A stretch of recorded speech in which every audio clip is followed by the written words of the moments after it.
Hey, it's Trey. And I'm just getting ready to kick off our latest Us and Them dinner party.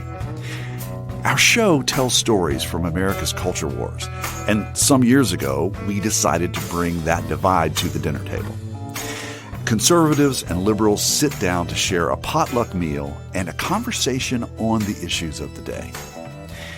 We sat down together just 2 days after the 2024 election and decided to meet again around the 100-day mark of Donald Trump's second presidency. Tonight, our group includes some longtime dinner party guests and one new face. Jay Gould.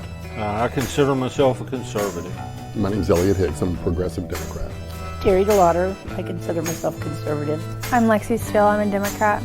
Michael Borsick, moderate, conservative, Republican. Greg Carroll. I'm ready to fight liberals and Democrats because I'm a radical. So we met the last time 2 days after the election in November of 2024, and that was a pretty tense gathering. We've got a wide range of age here, but in my lifetime, which is over 60 years, this has been probably one of the most turbulent 100 days that I've experienced. So I'd just like to check in at first to see how everybody is feeling about how the 100 days are going. Michael Borsick, a student at Marshall University, who's a moderate conservative, starts the conversation. Personally, I think the first few days of the presidency have gone really well. He's definitely set a policy agenda that a lot of conservatives would agree with. Maybe some of the way he's implementing it is not the best. Elliot Hicks, a progressive lawyer, sums his feelings up with one word. Predictable. It's predictable because it was laid out and they told us this. Anybody who didn't know this was going to happen wasn't paying attention. And I think it's predictably horrible. Then Greg Carroll, who's new to the dinner party, chimes in. He's a retired historian who has worked for the state archives. It's a nightmare for democracy. Everybody realizes that. Most intellectuals are ready to admit that it's so much worse than they ever thought it could be. The man is almost insufferable, but it's, like you say, predictable. No one thought that somebody could destroy a government that has been built up over 200 years, right in front of our eyes. He's for the rich, and he's making little children suffer. We have to decide what kind of country we have. And pretty soon, we'll be making those decisions. I am very pleased with what he's doing. Tickled plum to death. Jay Gould is a conservative who's mostly retired from a business that repairs mining equipment. This government has got too big, controlled by the wrong people. It seems that sometimes when an administration comes along and starts, it's usually like one issue or two issues that seem to be most front and center on the mind of the nation. With this one, it seems like I could fan out, a bunch of cards and I could choose just any one of them that seems to have been raising a lot of reaction. One of the most high-profile actions of President Trump's first 100 days was the cuts to federal programs in the workforce. So employees in many government agencies have lost their jobs. There are 400 workers in Morgantown, West Virginia at the National Institute of Occupational Safety and Health. States like West Virginia, where nearly half of the annual budget comes from federal dollars. And the state's probably going to face additional cuts to grants and support for low-income food programs, farmers who provide the commodities. And these cuts, they appear unilateral without an obvious due process. Jay, you've mentioned that you're pleased with the cuts. It has to be addressed, Trey. At some point, you address your own finances, I hope. Don't we have to as a country? The interest we're paying on the debt could give us national health care. You wouldn't see me complaining over that. I think back to the first presidential election I remember was 2012 with Mitt Romney. The only reason I remember this is years later rewatching the 2012 debates, and Mitt Romney said there's three ways that we can reduce the deficit. The first is raising taxes, the second is reducing government spending, and then the third is pumping more money into the economy to lower the deficit. The federal spending cuts, I mean, I agree with Trey that there needs to be some due process in the way they're implemented, not just a set and off switch, but I believe they're necessary. And I think, to what Mitt Romney said, what he would do in 2012, which is, there are some programs out there that would be better administered on a state level. Let's send them back to the states. But are they going to give the states any money to operate those? Are they going to release some of the taxes that the federal government is taking to make it possible for the states to do that? I mean, that these programs to try to alleviate hunger, West Virginia doesn't have any money for that. Arkansas doesn't have any money for that. A number of states don't have any money for that. So will there be a corresponding reduction in our taxes so that the state can afford to do that? And we know that's not going to happen. What's going to happen with the employees that they've taken down? He said he wanted to put in loyalists, just like we did here in West Virginia, where we took away civil service protection for so many people. Civil service protection allows us to have competent people in their offices doing the things that keep the government running. And instead, what we're going to do is put these people's jobs in peril so that we can have some political hack do that. We've seen that. The senior people sitting around this table have seen that patronage system. And is there accountability? There really wasn't. And so civil service came into being about the same time as our term limits, and so we didn't have that kind of stuff anymore. When we look at the various things that our government spends money on, it's defense, Medicaid, Medicare, and Social Security. Those are like the third rail that seldom get touched, although apparently that's something that might get touched. And I'm wondering if something like defense is still going to be relatively untouched, and yet the people who are on the lower end of the socioeconomic ladder are the ones who are going to feel this change, and that people on the higher end are not going to feel it. Terry Triplett DeLauder, who's a self-described conservative Republican, says she's upset with some of the potential cuts to food programs.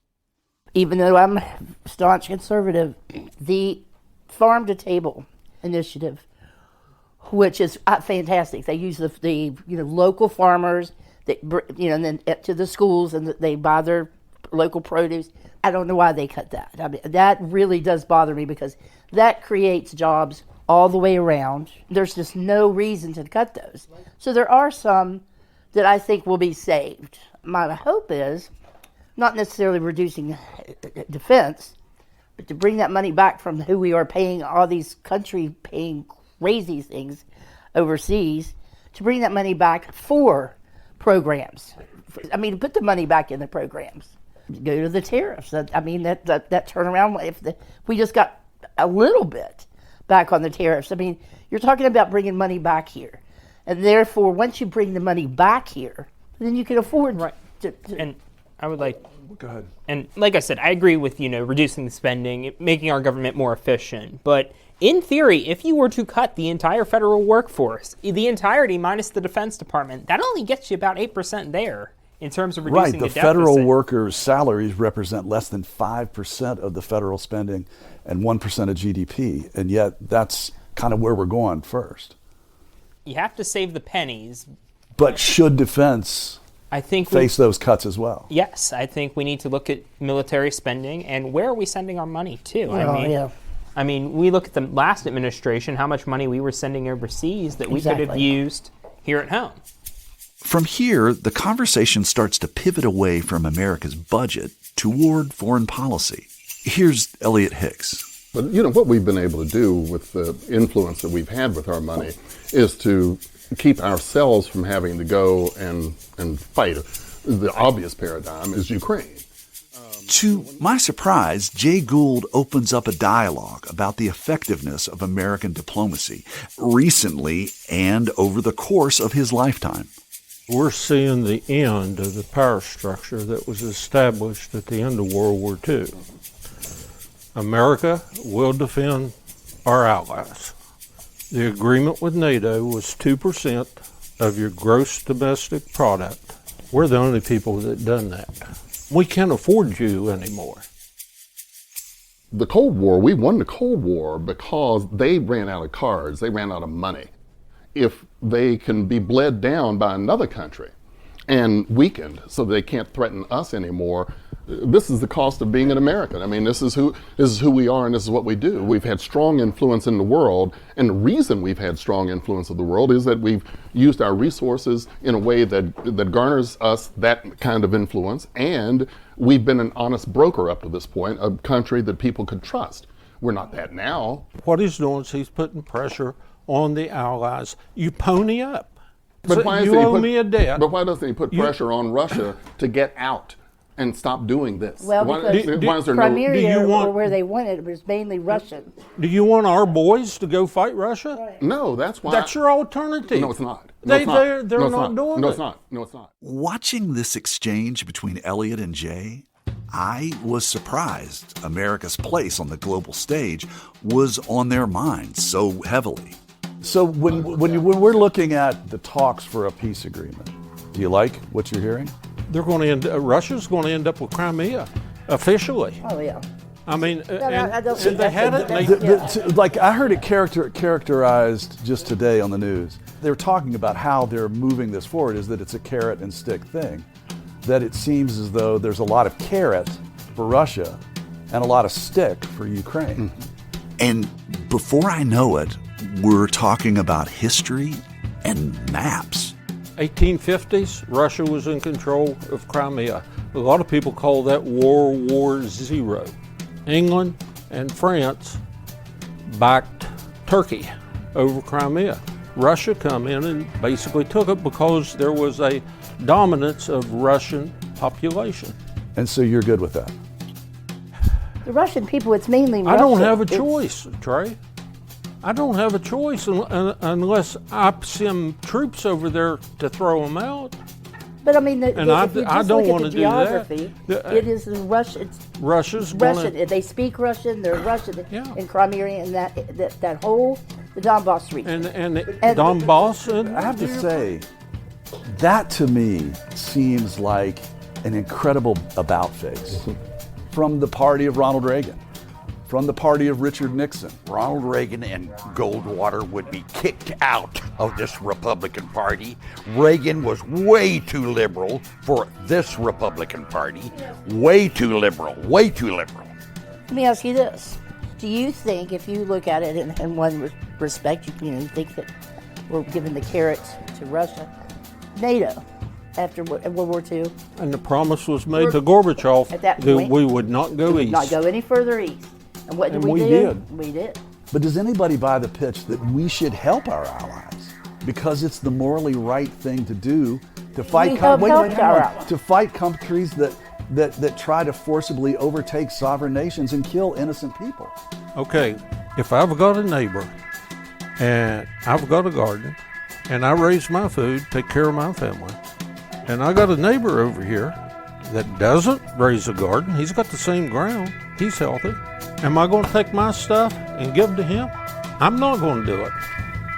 I'm going to. I just like, to me, perhaps under Ronald Reagan, George Bush, this was not anything that you were concerned about. That we were a nation that in many ways was a bulwark against communism and totalitarianism. That if somebody was going to make some type of an aggressive move to another country, usually America was there. And that was a Republican Party who led that charge. As I hear this, I feel like I'm in the Twilight Zone. But I don't think that it has to do with a change in your ideology. It's the change in the person who's at the top. And because that person is aligned with the party that you're affiliated with, you're saying, okay, I'm good with that. No, that's not it at all. No. They have social programs far beyond what we have. Right. Okay, do away with their programs and fund Really? their military. Really? And pick up their load. Yes. Really, do away with programs that help people who live there in order to fund the military. I don't Is that have, what we they are? live there, we they don't don't- have the programs. I know, Elliot, because that's not very because bright of we're- us. because we put No, that's so not much why. in military. That's not why. That's We have a very serious disagreement on realities. Yeah. That's Greg Carroll jumping in to pivot the conversation. Your figures, I do not believe. Well, The I do. process, I do not believe. I've studied economics at the University of Texas. For 23 years, I was in the state archives here in West Virginia. I have studied our situation, our labor situation. What's happened? And I'll state it very clearly. We've suddenly found out, we don't like black people in this state. No, totally disagree. Just Totally I'm just giving disagree. you my opinion. No, That's all I'm don't doing. use that here. Oh, I can tot- use that here. Well, I totally disagree with I you know on you that. do. agree. I know Yes. you do. And you do. The volume of the conversation is getting louder. What I am saying is, what about the realities? We disagree on those realities. That's the problem. That's why we're faced with a divided country, because we disagree with the basic realities. After a pause, Elliot Hicks offers an example of differing realities in America: the public reaction to Donald Trump's criminal trials and convictions. the people we look across the table at wouldn't recognize themselves from 15 years ago. I want a moral man as president. Well, you don't have that. The things that disqualified Gary Hart, the things that they would have said disqualified Bill Clinton, are things that we take for granted right now.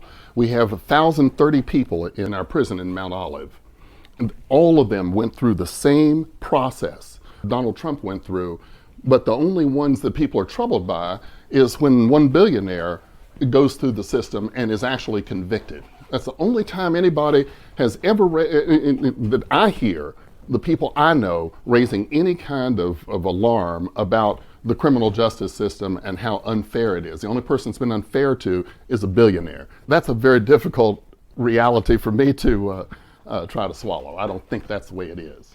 The people I've talked to over the years wouldn't recognize themselves when they think that it's okay for a guy with, all these felonies to be president, and it's okay to lie about the things that they've lied about. We spoke a lot about foreign policy, and now we're speaking about the legal system. And in a way, and Greg has kind of talked about massive changes of what you're seeing in the country as you see it.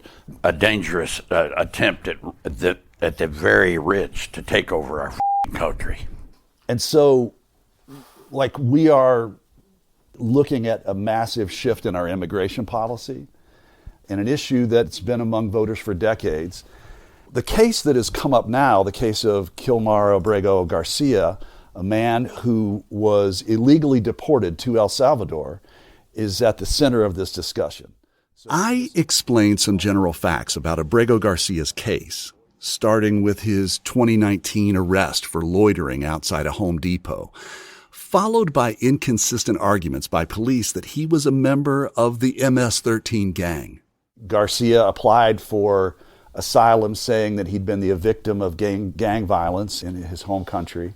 In 2025, the Trump administration deported Abrego Garcia to El Salvador, where the government placed him in a maximum security prison. Officials later admitted his removal was a mistake, citing an administrative error. A federal judge and the United States Supreme Court have ordered that Garcia be returned to the U.S., but the White House refuses to comply. So what do we make of that situation? Well, I've said for years the immigration system has been broken. For years that we need to work on the process. And I will agree with what you say here, Trey, and I will break from my party on this. It was scary, the fact that they are not willing to bring someone back to the United States, because everybody's entitled to the right of habeas corpus, and everybody has the right to challenge their detention. We should be stricter on our immigration and customs enforcement, but at the same time, we need to make sure those people have due process too. So keep them here in the States. I do not agree with the administration right now sending people back immediately. I mean, yes, we should send them back if they're in this country illegally, but only after they've had the rights. And all they say is that it takes too much time to give them due process. Well, the due due process wasn't process- made just for citizens, but for people in the United States. Right. However, they are not given the level of due process is that citizens are. And the main, one of the biggest things there is they don't have to see a judge. It just is a review, somebody to review it, a legitimate review of their case. But that's a judge. Doesn't have to be. No, but I mean that is a judge. I mean a person who makes a decision on that is I a understand judge. that, but I'm It's just an immigration saying, judge. that is just one of the areas that doesn't. I mean, they could just go hire 1,500 people and say, okay, review this case. Well, if we don't want But- any integrity in the system at all, we could just hire 1,500 people. But we hope we're going to hire some people who actually know some things and care. I mean, what was wrong? Again, we had that bill that was out there to try to put a whole lot more people out there to enforce the border. I mean, all they did was sit on that bill and not do that so that they could have this issue to run on. So let's hire more people to give people due process. They're not citizens. They're not That citizens. doesn't matter. It does to me. But that's not what our laws say. Every person in this country is entitled to due process. I mean, do we really disagree on that? I heard Rubio say there would be a plane there if they released him. Do you really, really believe we have no influence over that? Well, no. Wait a minute. Let me understand I know that. we have tremendous influence Okay, so, over El so this can Salvador. happen simply because we want it to, can't it? Huh? This can happen simply Probably. because we want Probably. it to. Probably. So why don't we use the full force of the United States to rectify a mistake that we made? Why aren't we doing that? Why aren't we all screaming about this? This is a terrible thing what's happening to this government. I think we have abdicated on so many of these principles, all to worship this particular person. I'm amazed. I'm amazed at where we are. I don't particularly care for Trump that much. I Right. like his policies, so Okay. you can look at it however you want. Well- As far as that, I don't think I'm worshiping him. I like his policies. I like what he stands for. I don't necessarily like his personality. Sometimes, What's a policy that you are very enthusiastic about? Oh my gosh, economics. I'd like to be more specific than that. The tariffs. I agree with him. That has got to be addressed. He's making the hard calls that other presidents have not made. With Russia, with NATO, with our allies, with money. Let's stick with tariffs. So President Trump announced trade tariffs on about 90 countries, with markets down more than 12%. Yeah. So that's It'll a come question. back up. That I would say 6 to 8 months.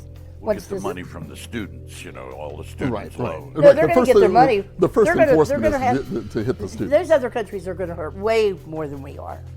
At the time of this conversation, President Trump's low economic approval rating was making headlines. Conservative Jay Gould disagrees with the polls. There's been a tremendous political shift in this country, comparable to 1930 with FDR. That's not true. I'm just stating the fact. As far as the 52% to 48% is not a massive shift. Nothing like FDR whatsoever. We're in the not beginning. even close. It's all propaganda that does that. We're in the beginning. It's Fox News. I love it. Don't you love the Fox News? Absolutely. Yeah, you don't want to ever say Fox News or white racism. No. You It just keep gets those, really you old. keep those quiet. You Greg, put them away. you're wrong. Don't talk about it. You're wrong. Oh, but we're not talking about it. I think what he's trying to point at with Fox News is how we have these feedback loops of things that are falsely spread and just continue to go around in these echo chambers. He's not saying that they only distribute false information. What he's saying is false information is put out and it continues to be amplified to where you think that this is a massive shift, and in reality, it's not. Lexi Steele is a student at Marshall University who says she's fiscally conservative but far left on social issues. Lexi has been quiet up until now. What I think is shifting is the Republican Party, quite frankly, that is not what it means to be a conservative. To support Donald Trump and to be a conservative are two very different things. Yes. And most people that I know who are Republican, if you would say that they're the same, they would be offended by that. They are not the same. And so, yeah, a lot of this information is continually being pushed down your throat, so you think it's this large shift, and it's not. Let's say something about the Fox News thing, too, because, There are 780 million reasons not to believe a single word they say. There's no other station, no other network that has given up in settlement $780 million for lying to the people, with their correspondents laughing at the people they're lying to. We've got sworn transcripts that they said. Only one or two cases. The main. The voting machines case. That's right. where they got. Look, if somebody is deliberately lying to you, they're deliberately lying to you. They paid $780 million. That is not a nuisance settlement. They knew what they were doing and they did it anyway. So how in the world am I ever going to What about the stuff that listen ABC, to that? NBC? Okay, well look, I mean, ABC reached a settlement with somebody for $13 million. That's not 780. Where is the settlement that MSNBC had, or the settlement that CNN had? None. CNN's had a couple. No. Yeah, they have. No. And they've had to apologize a lot. Okay, but they do. But Fox instead, doesn't. Fox perpetuated that whole thing for several years. That's the reason they paid $780 million. Why would we believe anything from them? I think that this is showing a true problem with what I feel is what's called media literacy in the country. And I'll be honest, I love watching Fox News, but I take it with a grain of salt. What they're saying is almost certainly going to be biased. I'm watching Fox News because I know it's going to be a commentary, but I know that if I want the facts, I'm going to have to dig deeper. See somebody else. Exactly. I mean, when there's a story breaking that typically is controversial, I look at different channels. What are they saying to see where we get to? Yeah, but other people don't. And that's a problem, yes. too, that we don't. Indeed, media literacy is a problem, and you're absolutely right about that. And you can't just say... People don't know how to read. The number one way that I feel we've gone down this path with conspiracies is that you tell somebody something's wrong, they're going to just try to rebut right back to you and tell you it's right. And that's what we've done this whole entire conversation. Wait, say more? This is what we've done this whole time. Like, this is why I had reservations about coming here. Nothing is actually happening. All that's happening is everybody's just yelling the same thing in each other's face. We're not talking about anything. We're not learning about anything. We're not opening our mind. We're not wanting to hear somebody else's viewpoint. We're just shoving things down each other's throat, and it is disgusting. When Lexi uses that word, I feel the tension pop in the room. I look around the table, studying reactions. Some look tense, others are almost relieved by her honesty. It goes back to what you were saying in the beginning about living in two different realities. We both feel so strongly about what is morally right and morally wrong. It is wrong to me and my values to sit here and listen to the things that are coming out of your guys' mouth, and it's hard for me to not be disrespectful, but that's just, I wasn't raised to be disrespectful, so I'm not going to talk over top of you, but some of the things that you are saying do hurt to the core level, and I'm sure you guys feel the same way. But I think that there's a difference in communicating passionately and communicating in a way where you're almost intentionally like tearing somebody down. Like, at the end of the day, someone may or may not be a United States citizen, but that doesn't change the fact that they're still a person. What somebody may or may not do should not influence how we act as a country and how we act as citizens. But I just don't feel like those are things that should just be flying off of our tongue. Like, these aren't deep, serious problems that are actually impacting people more than they're impacting us. Like, we have the privilege to sit at this table. Most people don't.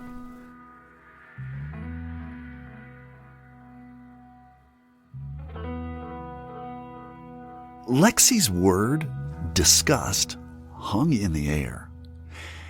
To me, disgust feels like an end point, the final stop on a train of discomfort. I thought about all of the times I found myself in political conversations that disgusted me. In those moments, I fought the urge to simply just walk away. And sometimes I did just that. After nearly an hour of back and forth, Lexi forced us to confront the truth. We weren't talking with each other. Was our conversation over? After a break, the experiment continues. You're listening to Us and Them. This program is supported in part with a grant from the CRC Foundation.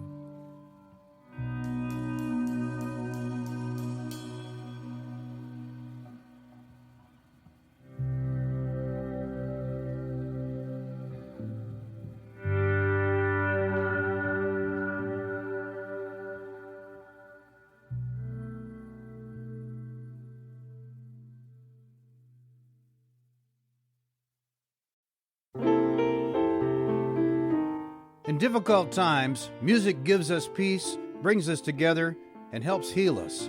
It calms our nerves and brightens our days. That's why we're bringing you classic episodes of Mountain Stage on air and in our podcast. This is Larry Gross, host of Mountain Stage. Find something that's familiar or brand new and feel the power of live music on our website, mountainstage.org. Hey, it's Trey, and this is Us and Them from PRX and West Virginia Public Broadcasting. Wait, did anybody else get some of this? Yeah, I will. So does it look a little selfish that I brought that? Before the break, we heard from Marshall University student Lexi Steele. After watching the group debate federal cuts, foreign policy, and immigration, she stepped in to point out just how little we were listening to each other. She also felt our conversation lacked empathy for everyday people affected by the Trump administration's policies. The first thing that popped into my mind, we were talking about Mr. Kilmar Abrego Garcia. It's easy to talk about it as a case study. Like it's Case not study. real life. And that it bothers you that we're not having enough compassion for that person in that situation. I think that like something that's really challenged me at Marshall, not only as like a political science major, but also as a psychology major, is to be able to look at things and realize that like it's more than just a text, like it's more than just a news story. Like this is somebody's life that we're talking about. It's somebody's livelihood that we're talking about. Like we're sitting here and we're arguing about how much GDP a country has. Like this is relevant in terms of if somebody should be just deported, and like we're just glossing over everything that's real. And I just wish that everybody in the country would understand that this is not all just a statistic or a fact. Like this is real life, and imagine if this was you, or if this was somebody that you directly knew. Like it's so much bigger than just sitting at a dinner table and talking about it.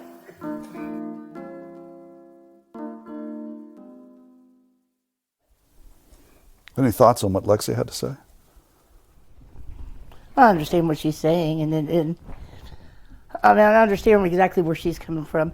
It is just a different viewpoint as far as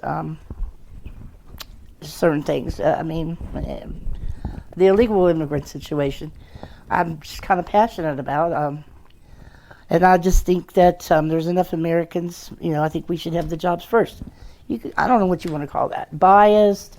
I don't think it's racist. I don't mean it. I don't care what they are. I don't care whether they're Greek, German. It doesn't matter. I don't care. You just care that they're not American, and they're also not stealing our jobs. We're giving them money that our veterans don't get. Okay, our veterans are giving us cell phone and $1,000 a month, or our desperately poor people that need food.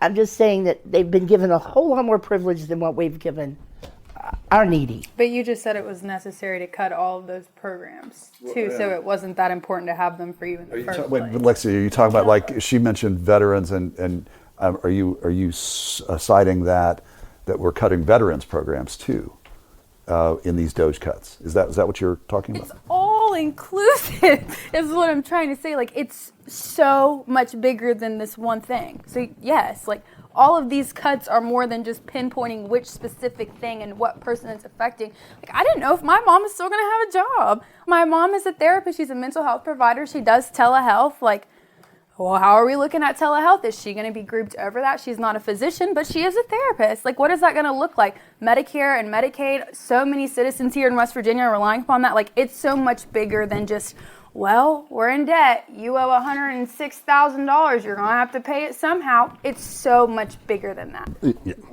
Bigger than that is if your country's going to file bankruptcy, or none of us will have a job. None of us will have. But we're not. We haven't threatened ourselves in that way. I mean, there's nothing that indicates that we're anywhere near any kind of bankruptcy or even serious economic peril. It's just not. There are places that are. West Virginia. That we had a senator here who thought that West Virginia, as poor as we are, didn't have a need of government assistance with health care.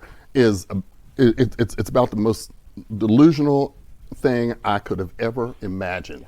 We need everything we can get. For a senator to say that and for us to believe it means that the curtains have been pulled down over us and we don't even see. And we can be compassionate if we want to, but we don't. Jay? I have an acquaintance who is a roofing contractor. He goes out and looks at the job, contacts a man who works illegal immigrants, gives him the dimensions, they give him a price, he goes and he gets the job. Now the jobs that they're taking are jobs that citizens could be doing. I worked construction for 20 years. I've done roofing jobs. I've done digging ditches in the hot Texas sun. I've worked up here in West Virginia building apartments. I've done all that work. They don't want those jobs, and they're not going to take those jobs, and suddenly you'll have a lot of workers that will take those jobs, and they're usually illegal. Because you can't live No. off of that salary. You cannot. Like, I'm a college student and I keep touching my savings fund because I want to go get groceries, but somehow it's all just going to fix itself in 6 to 8 months. Like, yeah, you're right. You probably don't want that job. You want a job where you can take care of your family. Would a solution be that basically we would raise a minimum wage and say that, okay, we're going to have these jobs and that we're going to pay them a living wage? Would you support that? I have a big issue with the way, I mean, this is the liberal coming out at me. There definitely needs to be something done as far as how we feed. Nobody in this country should be hungry, period. I agree. Absolutely. I mean, should be hungry. And the food stamp program, give them to everybody. 30,000. There are limits on who gets them. This 14,000. You're keeping people down because you can't. They're not allowed to make that much money. They've got to increase that threshold. I mean, that I don't care if it's $25,000 a year for somebody that's working. I mean, and they're out of college and that's what they're making. I mean, there definitely needs to be some parameters raised. So yes, you can't. Yes, raise the minimum wage. I don't care what you have to do. But even if you don't raise it, your normal person getting out of college nowadays, $30,000, it doesn't, they can barely buy a car plus pay their things back. There has to be some help. We have the money. We just need to take it out of the right places. Take it from those NGOs. My argument with minimum wage is I'm obviously all for raising it. And I believe that next time we raise the minimum wage, we should do sort of I'm going to go more to like I said, I'm a moderate, is do a European style where the European minimum wage rate rises with the rate of inflation or decreases if there's deflation. I think that should be the approach the United States adopts. Because the minimum wage was set in 2009. Lexi and I were in kindergarten then. And now we are juniors in college. I was 5. I make $11.50 an hour. I want to go to law school. I wonder how I'm going to do that without the Department of Education. What's my loan taking going to look like? Am I going to be able to afford that? I don't come from a family where I have an inheritance. I make $11.50 an hour working a part-time job. I'm an athlete. I'm a student. I'm getting out into the world with what? This is what we want to encourage. I mean, what I've hated about this is, again, the ham-fisted way this whole thing has been done. I mean, it's detestable. You know, I don't understand how anybody calls themselves a conservative and thinks that that's something that having some guy swinging around a chainsaw in that way is okay. And Elliot Hicks is talking about some of the video clips of Elon Musk at a recent Conservative Political Action Committee convention, or CPAC. Musk was promoting cuts to the federal workforce using a chainsaw as a prop. I don't trust the morality of cuts made by somebody who came of age and became rich in apartheid South Africa. Those are the values he's imposing on what we're doing. That's where he came from. He is guiding the administration in these Doge cuts. Well, that's not right. And I, if you don't mind, I'd like to just add to that question. I mean, I guess I'm coming back to my conservative friends who are delighted with how so much of this is going in the first 100 days, and that a lot of it are the Doge cuts. Why are we trusting the richest people in our country to set these policies? Greg, what do you think of that? We're almost looking at who's an American and who's not, you know. Well, I can assure you, I'm an American. My father was in the U.S. Army in World War II. My Uncle Bob was in the B-29s that had the atomic bomb squadron. My mother worked for 25 years as a school teacher. I'm an American who wants an America that cares about its lowest level, not its rich. And people that won't even notice the taxes are not even getting the taxes. They have lawyers to get them out of the taxes.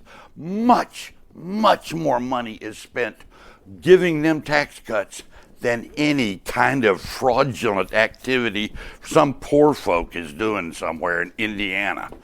We just need to remember that we're all Americans. We're all American. I think we all just kind of have different definitions of what it means to be an American, Yeah. and what America should stand for. And I think that is also a leading reason as to why our country is becoming so polarized, because it used to be like a shared idea. I think I talked about this the last time that I was here, that in terms of deciding whether or not you were a conservative or a liberal, it was, well, we both want this to be better, but we have two different avenues on how we want to achieve it. Now it's two completely different issues with 5,000 different focal points, and it's two completely different Americas. We've talked about a lot of things tonight, and we really, in many ways, don't have much to cover. But, well, actually, there's probably tons that we could cover. But as we eat, I just wanted to reiterate something, that in many ways, this has been a difficult discussion, and there's been a lot of emotions. I'm truly grateful that you folks show up to talk about these things, because these are conversations that a lot of us are not having with people who see the world differently. And I'm not trying to gloss over the painful things or the frustrations. I think Lexi kind of brought this up. This is what humans are meant to do. Mm-hmm. And at this moment, I feel human, and I just don't want to lose that feeling. So I just want to thank you again for helping me remember that. I would like to say that Lexi kind of got through to me a little bit tonight, something that she said. I do listen, and it just takes me a little while maybe to process something or figure out how I feel about it. Just like I said, I've got some liberal side of me, actually, with some things. So, but I really appreciate how it makes me think a little deeper. I felt that same way after our last dinner party and the first one I went to. I think that brings the human out in all of our political conversations. You know, I was going back to what Lexi said, too, about it's disgusting, this division, you know. And I want to apologize to everyone here, because I come on strong. In fact, I consider myself not coming on strong at all. I'm holding back, but I apologize if I've hurt people's opinions. I want to say that they're very conservative parts of me. You know, I want to conserve the environment. I want to conserve the democracy we've built. And I just hope that all of us can see this is worth conserving, these things. But I want to go back to what Terry said about the middle class. The middle portion of our people, that's the ones that are getting the rawest deal, you know, from both sides of this spectrum, because we're paying taxes and we're not getting health care, safety, and our miners have black lung. And we're going to cut the black lung funds. That's the latest. We're going to cut the funds for black lung. The miners' safety organization. We're going to cut that out. We don't want that safety organization. I'm saying the people in the middle, you were referring to the middle class. Yes, they're the ones that are suffering the most and are the most confused, I think, because they can vote either way. And they're the ones that pay the taxes. Exactly. And we should do something about that, too. You know, we should do something about the fact that they're the ones that are paying the taxes. You know, we can redistribute this tax system. We can change this, but that's met with resistance from conservative circles. You know, I just don't know I don't know how to make that better unless we can get some cooperation to do that. This is like each one of these dinner parties we've been doing lately. When we get towards the end, it's harder to, sometimes we've had these before where I'm able to look at somebody across the political spectrum for me, and I still can know that I love them. But I knew that eventually these dinner parties were going to get to a place where talking about these issues is just going to feel a little more rough, and that you're going to feel like you're throwing elbows because you're frustrated. As we kind of wind down here, I kind of like to go around the table and ask, what is your biggest question going forward for this country? And what's your biggest question? Can the Democratic Party harness itself inside the middle class and the working class where it came from in the first place? Okay, I'm going to go to Michael next. What will unite us right now? I mean, I feel pretty united with everyone here. I mean, we left last time after what was a very heated dinner party. What is it going to take to unite America? Because there's just too much divide right now. What will it take? Lexi? My question is just, what are you going to do, as a citizen? Because right now, especially as a college student, I feel like I'm saying a lot. I feel like everybody's saying a lot. I feel like nobody's doing a lot. So are you going to sit here and you're going to talk about it? Or are you going to go and try to make a difference? So the question is, what are you going to put in action, right? Moving forward. Are you going to stick with the status quo, or are you going to encourage something different?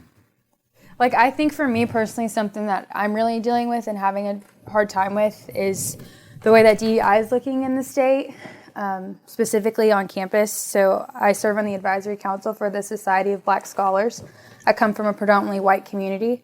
I go to a PWI, so predominantly white institution, and having the Society of Black Scholars was a place for me where I got to become comfortable with my identity as an African American woman, and it is no longer. We can't have it unless we would reorganize as a club, and we are not a club. We're a subset of the university, an organization where Black individuals can be recognized as something that is distinct and not just at this club level.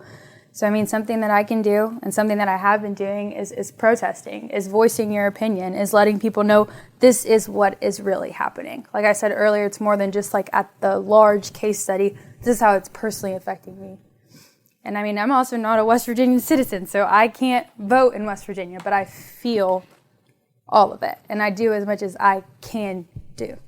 I feel like I do. Terry? My biggest question is where we're going to end up economically. You were speaking earlier about that you think that the tariffs are the way to go, but if you're worried about that, that means that it may not go the way you think it would be, and you might have some apprehension about that. Timing. Is it going to be 6 months? Is it going to be a year? How long is it going to take?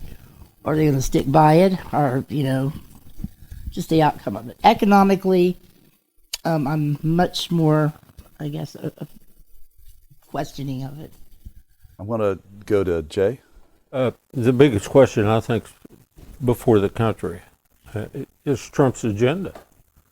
I think, we all face that in everything we do, which, it's in front of us. Are they going to be successful? Elliot? How gullible are we? How will we now convert, instead of just listening to all the voices and giving them equal attention? How do we learn how to ferret that out and look for what really matters?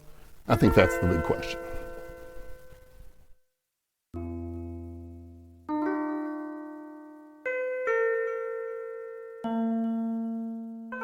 We're living in an era full of questions.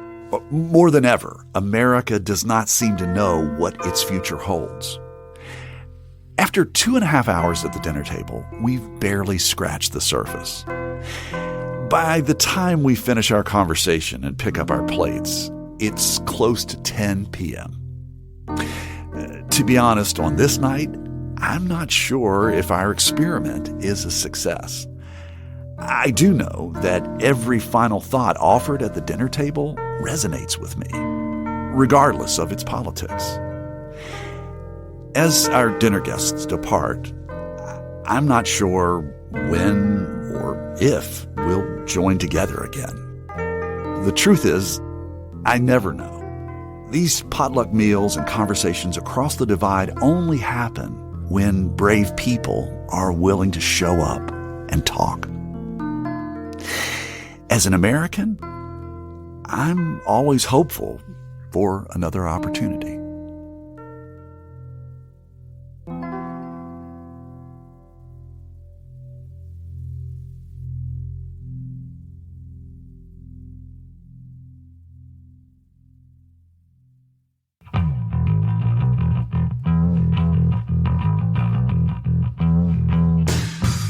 You've been listening to Us and Them. Our team for this show was me, Trey Kay, Christina Stella, and Kate Smith. Special thanks to Kyle Vass and Bobby Lee Messer for helping us record the dinner party. And of course to my lovely mom, Kathy Kay, for letting us use her place. Michael Lipton, Tristan Lozow, and Ahmed Solomon wrote and performed the Us and Them show music. Mark Lerner designed our logo. The marvelous people at PRX and West Virginia Public Broadcasting make Us and Them possible. So do grants from the Corporation for Public Broadcasting and the CRC Foundation. Hey, we'd love to hear your thoughts about this episode. Would you share them with us on our Facebook page or on X, formerly Twitter, at Us Them Podcast? Us and Them was originally developed with assistance from the mentorship program at AIR, the Association of Independents in Radio. We'll see you next time on Us and Them.